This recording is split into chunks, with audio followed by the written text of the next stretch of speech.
AP deputy CM Pawan Kalyan చిన్న కుమారుడు mark Shankar సింగపూర్లో ప్రమాదానికి గురయ్యారు. మార్క్ శంకర్ చదువుకుంటున్న స్కూల్లో అగ్ని ప్రమాదం జరిగింది. ఈ ప్రమాదంలో చేతులు కాళ్లకు గాయాలయ్యాయని, ఊపిరితిత్తుల్లోకి పొగ వెళ్లిపోవడంతో ఇబ్బందులకు లోనయ్యాడని, మార్క్ శంకర్ను ఆసుపత్రికి తరలించి వైద్యం అందిస్తున్నారని జనసేన వర్గాలు తెలిపాయి. ప్రస్తుతం అల్లూరి సీతారామరాజు జిల్లా పర్యటనలో ఉన్న పవన్ కళ్యాణ్కు సమాచారం అందడంతో పర్యటన నిలిపివేసి సింగపూర్ వెళ్లాలని అధికారులు, నాయకులు సూచించారు.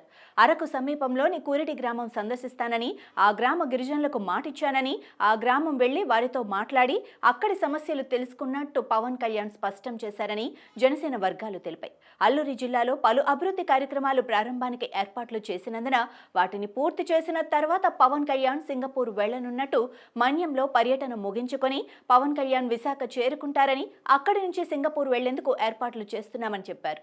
పవన్ కళ్యాణ్ కుమారుడు మార్క్ శంకర్ 2017 అక్టోబర్ 10వ తేదీన జన్మించగా 8 ఏళ్ల మార్క్ శంకర్ ప్రస్తుతం సింగపూర్లో విద్యాభ్యాసం చేస్తున్నాడు.